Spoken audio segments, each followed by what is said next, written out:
Chapter 22 Rescues from Serpent Bites, Balasaheb Mirikar, Bapusaheb Bhuti, Amir Shakkar, Hemant Pant, Baba's opinion regarding killing of serpents. How to meditate on Baba. No one has been able to fathom the nature or the form of Almighty. Even the Vedas and the thousand-tongued Shesha are not able to describe it fully. The devotees also cannot know, but only look at the form of the Lord, for they know that His feet are their only refuge. They know no other method of attaining the supreme goal of life except meditating on the holy feet. Hemant Pant suggests an easy way of devotion and meditation as follows. As the dark fortnight of every month wears out gradually, the moonlight also wanes in the same degree, and on the new moon day, we do not see the moon at all. Therefore, when the bright fortnight begins, people are very anxious to see the moon. On the first day, the moon is not seen, and on the second day, she emerges as a thin crescent. Then, the people are asked to see the moon through the opening between the two branches of a tree. And when they begin to see through this aperture eagerly, the distant small crescent of the moon comes to their sight. Following this instance, let us see Baba's form. Look at Baba's posture, how fine it is. He is sitting with his legs folded, the right leg held across the left knee. The fingers of his left hand are spread on the right foot. On the toe are spread his two fingers, the index and the middle ones. By this posture, Baba seems to say, if you want to see my true form, be egoless and most humble, and meditate on my toe through the opening between the index and middle fingers, and then you will be able to see my light. Now, let us turn to Baba's life. Shirdi had become a place of pilgrimage on account of Baba's stay there. People from all quarters began to flock there, and both the rich and the poor began to be benefited in more ways than one. Who can describe Baba's boundless love and his wonderful knowledge and his all-pervasiveness? Blessed is he who could experience these. Sometimes Baba observed long silence, which was in a way his dissertation on Brahma. At other times he was pure consciousness, bliss incarnate, surrounded by his devotees. Sometimes he spoke in parables and other times indulged in wit and humor. At times he was quite calm and at times he seemed emerged. Sometimes he gave his teachings in a nutshell. At other times he argued at length. Many a time he was very direct. In this way he gave varied instructions to many according to their requirements. His life was therefore inscrutable, beyond the ken of our mind, intellect and speech. Our longing to see his face, to talk with him and hear his leelas was never satisfied.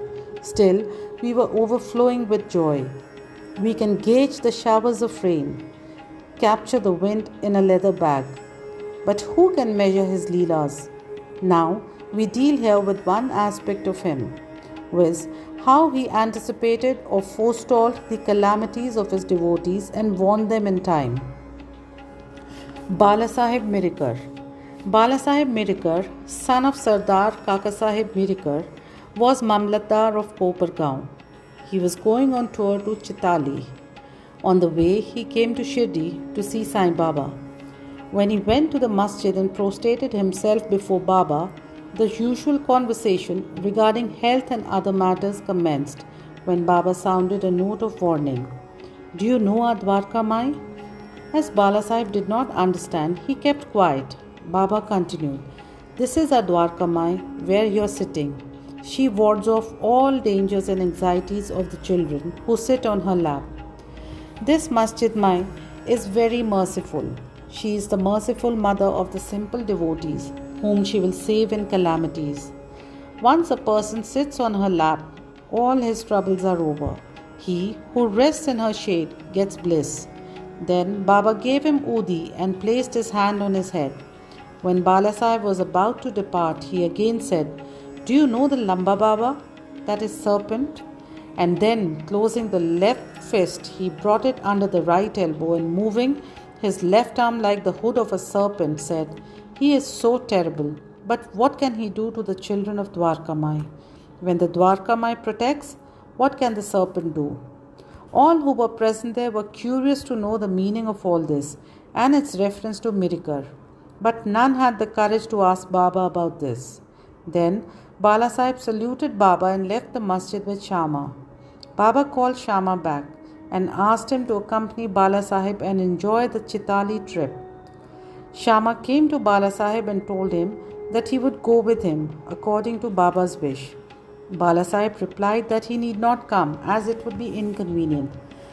Shama returned to Baba and told him what Bala Sahib said to him. Baba said, "All right, do not go. We should mean well and do well. Whatever is destined to happen will happen." In the meanwhile, Bala Sahib thought it over again and calling Shama, asked him to accompany him. Then Shama went again to Baba and after taking his leave started with Bala Sahib in the Tonga. They reached Chitali at 9 p.m. and encamped in the Maruti temple. The office people had not come, so they sat in the temple, talking and chit-chatting. Bala Sahib was sitting on a mat reading a newspaper. His upperknee was spread across his waist, and on it a snake was sitting unnoticed.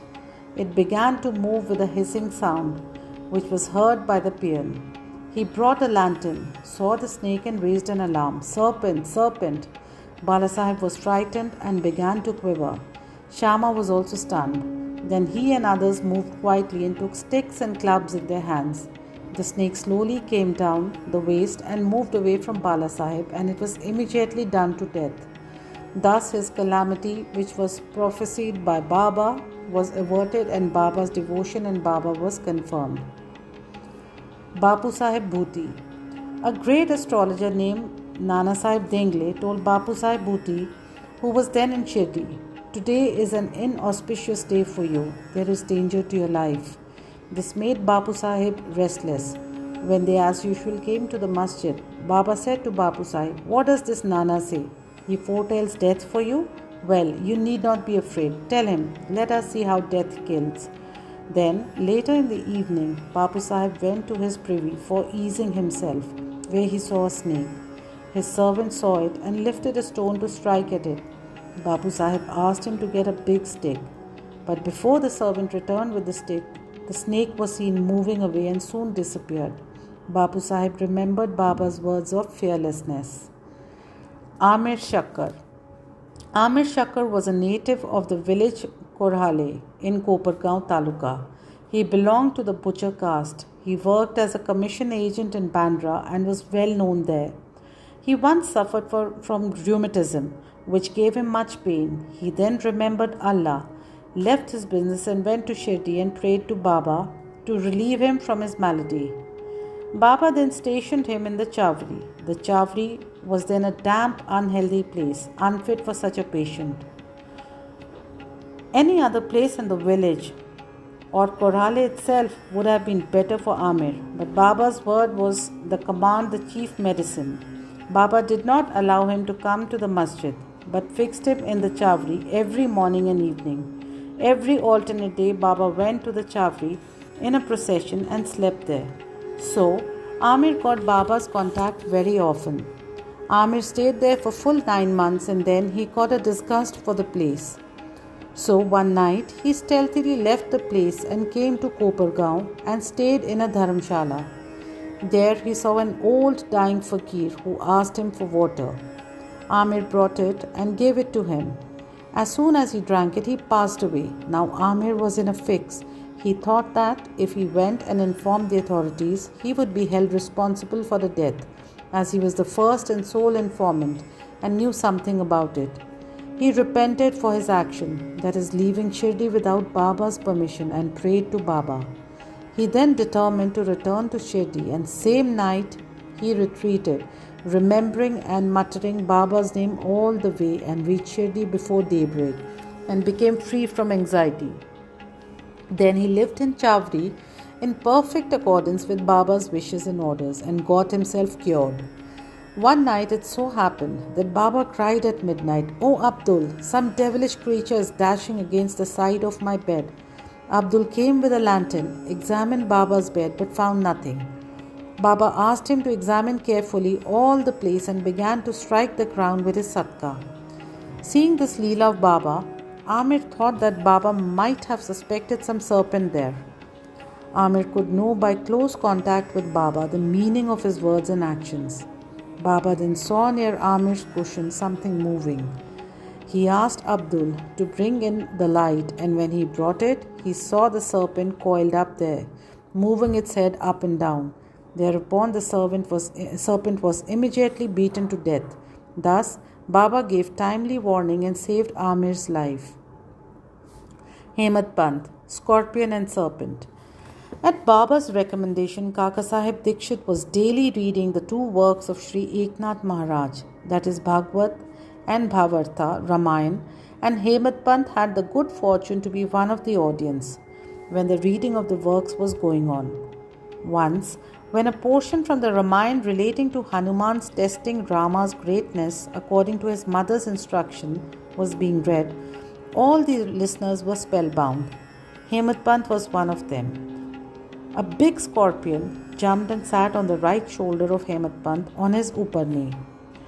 First it was not noticed, but as the Lord protects those who are intent on hearing his stories, he casually cast a glance over his right shoulder and noticed it. It was dead silence, not a bit moving here or there. It seemed as if it also enjoyed the reading. Then, by the Lord's grace, 𝙒𝙗𝙬𝙬, without disturbing the audience, took the two ends of his dhotar, folded them, and brought them together, enclosing the scorpion within. Then he went out and threw it in the garden. On another occasion, some persons were sitting in the upper floor of Kaka Sahib's vada just before nightfall, when a serpent crept through a hole in the window frame and sat coiled up. A light was brought. Though it was first dazzled, yet it sat still and moved its head up and down. Then many persons rushed there with sticks and cudgels, but as it sat in the awkward place, no blow could be dealt.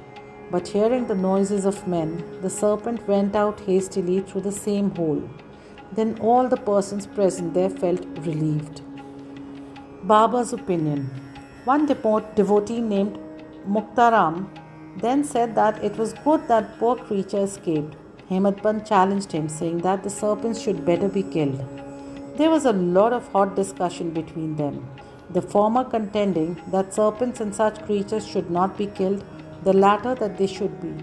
As night came on, the discussion came to an end without any decision being arrived at. Next day, the question was referred to Baba, who gave his settled opinion as follows.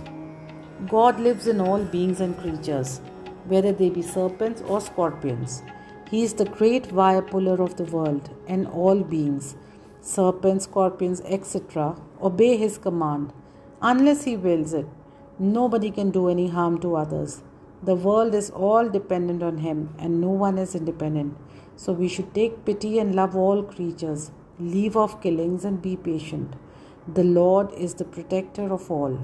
Bow to Shri Sai, peace be to all.